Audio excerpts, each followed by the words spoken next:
শুভ সকাল বন্ধুরা। দারুণ গরম। তো যাই হোক, এই গরমে সবারই জল খাওয়ার খুবই একটা প্রধান উপকরণ খাদ্যের মধ্যে পড়ছে, খাদ্য তালিকায়। যখন খুশি আমরা জল খেয়ে নিচ্ছি, তবে এই জলটা কিন্তু আমার জন্য আমি নিইনি। এই জলটা এই খাবার জলটা আমি নিয়েছি আমাদের এক বন্ধুর জন্য। চলে আসুন আমরা একটু দেখে নিই।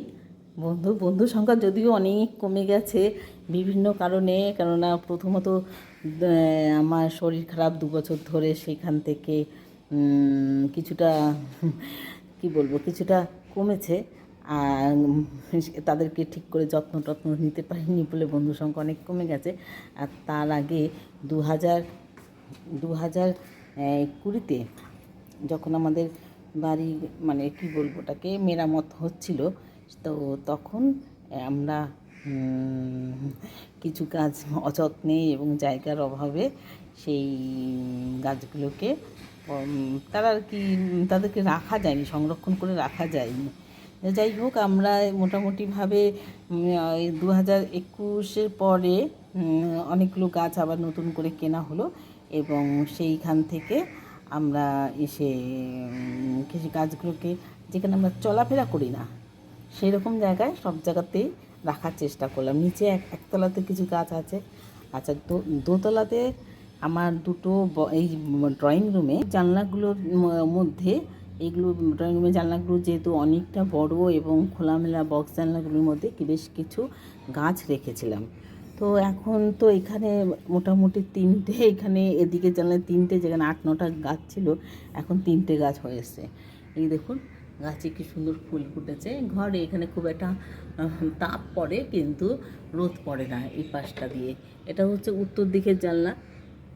আর এটাও একটা অনেক দিন ধরে এই গাছটাও রয়েছে খুব যত্ন সহকারে। প্রথমে এখান দিয়ে ডাল ভেঙে গেছিলো, তো যাই হোক, এটা আবার নতুন করে গজিয়েছে। আর এটা হচ্ছে তুলসী, তার সাথে কিন্তু অপরাজিতা গাছ।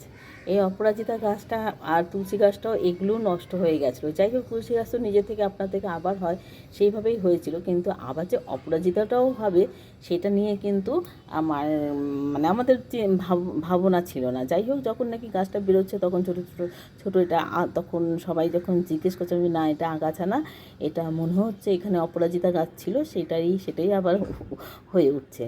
আর ওদিকে পশ্চিম ভিটের যেহেতু ঘর, ওদিকে কিন্তু খুব বেশি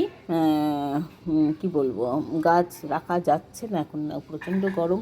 ওই একটা কাঁটা গাছ রয়েছে, তো সেই গাছটার অবস্থাও খুব দুর্বল হয়ে রয়েছে।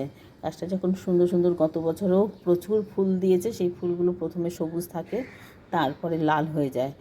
আর সেই গাছ একবার ফুল ফুটলে সেটা আবার 1.5-2 মাস থাকতো। সেখানে এখন সব ঝলসে গেছে, তাই ওই গাছটার দিকে আর গেলাম না। আর আমার আমি এখন রান্নাঘরে ঢুকবো। টিফিনের জন্য প্রথমে করে নেব আলুর দম, একটু জোগাড় টোগাড় করে রেখে এসেছি। এই যে আপনাদের সেটা দেখিয়ে দিচ্ছি। হ্যাঁ, শুভ সকাল। আমি আজকে জল খাবারের জন্য লুচি, পরোটা কিছু বানানোর চেষ্টা করব, কিন্তু তার আগে আমি একটা আলুর দমের তরকারি বানাচ্ছি।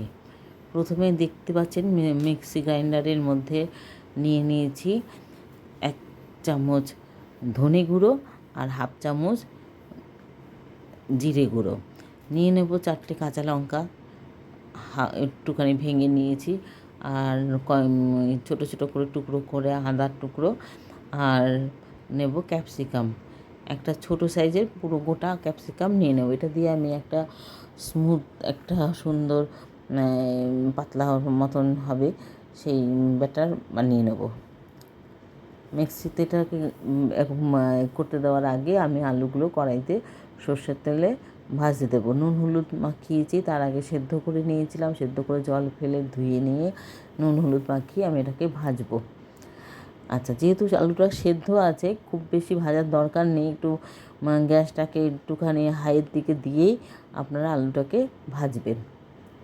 এটা সর্ষের তেলেই হবে। এরপরে আমি এর মধ্যে যে দেব হলুদ আর নুন, সেটাও আমি একটা বাটিতে রেখে দিয়েছি। এই হলুদ আর নুনটার মধ্যে একটু সামান্য জল দিয়ে ভিজিয়ে রাখবো। আর আলুটা ভাজা হয়ে গেলে পরে আমি আলুটা আস্তে আস্তে তুলে নেব। এখন ঢাকা চাপা দিয়ে একটু লাল লাল করে ভেজে নেব, বেশি লাল করব না। আর এই যে একটা সুন্দর মশলা তৈরি করে নেব, যেগুলো দেখালাম। এবার মশলাটা আমি দেখাবো, কিন্তু আমি ওই মশলাটা যখন ঢালছি তখন আমার হাত থেকেই হাত থেকে ফোনের ওই ভিডিওটা অফ হয়ে গেছে, যেটা আমি ঢালাটা দেখাতে পারলাম না। যাই হোক, আপনাদের তো আমি মুখেই বলেছি। আমি একটা তেজপাতা ফোড়ন দিয়েছি, দিয়ে মশলাটা ওই তেলের মধ্যে, আলু ভাজার তেলের মধ্যে দিয়ে দিলাম। এইবার এটা এবার হচ্ছে একটা দরকারি কথা, যেটা না বললেই নয়। আপনারা কিন্তু ভিডিওগুলো দেখছেন যে আপনারা লাইক, কমেন্ট এবং সাবস্ক্রাইব অবশ্যই করবেন। তবে এই আলুর দমটা কিন্তু খুব দুর্দান্ত খেতে, সামান্য উপকরণ দিয়ে। আর এটা বারবার করে অল্প অল্প জল দিয়ে মশলাটাকে আমি ভালো করে কষিয়ে নিচ্ছি। অত্যন্ত সাধারণ মশলা। ক্যাপসিকাম ঘরে না থাকলে টমেটোও দিতে পারেন, টমেটো পিউরিও দেওয়া যেতে পারে। সেই ক্ষেত্রে কিন্তু টমেটো পিউরিটা কিন্তু আরও ভালো করে আপনাদের কষিয়ে নিতে হবে। এবার কষানো হয়ে গেলে, তেল ছেড়ে আসলে মশলাটা, তখন আমি ওই ভাজা আলুগুলো দিয়ে দিলাম এবং ভাজা আলুগুলো বারবার করে নেড়ে ছেড়ে দেবো ঢাকনা খুলে। আর উল্টে পাল্টে দিয়ে, কেননা এই ভাজা আলুগুলোর মধ্যে যাতে মশলাগুলো একটু নির্যাসগুলো ঢুকে যায়। এবার এটার মধ্যে আপনারা কতটা জল দেবেন সেই পরিমাণ মতন 1 বাটি থেকে 2 বাটি অবধি এই পরিমাণে জল দেওয়া যাবে। আমি জল দিয়ে দিলাম। রুটি, পরোটা, লুচি, সে আটার হোক বা ময়দার হোক, এটা কিন্তু সবগুলোর সাথেই যাবে। আরেকটা কথা, আমি একটু গরম মশলা দেবো, আর আপনারা চাইলে একটু চিনি দিতে পারেন, আমি চিনি দিচ্ছি না। লাইক, সাবস্ক্রাইব এসব করতে ভুলবেন না। আবারও মনে করে দিচ্ছি। ভালো থাকবেন। সকালবেলা শুরু হলো এই রান্না দিয়ে। পরবর্তী সন্ধ্যাবেলায় যদি লাইভ করতে পারি, তখন কিন্তু আমার সঙ্গে থাকবেন। টাটা।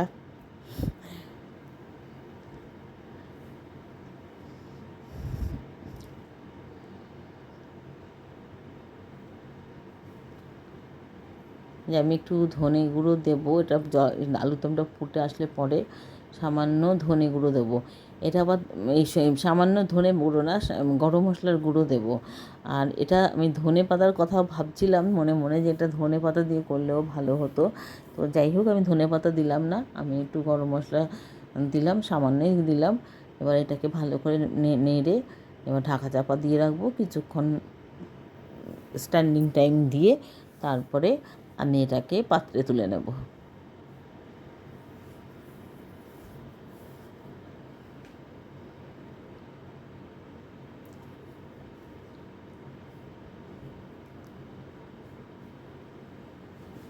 আপনারা দেখতেই পাচ্ছেন, খুব সহজে অল্প সময়ের মধ্যে আলুরদমটা সুন্দর একটা আলুরদম হয়ে গেল, এবং এটা কিন্তু খেতেও খুব ভালো হবে।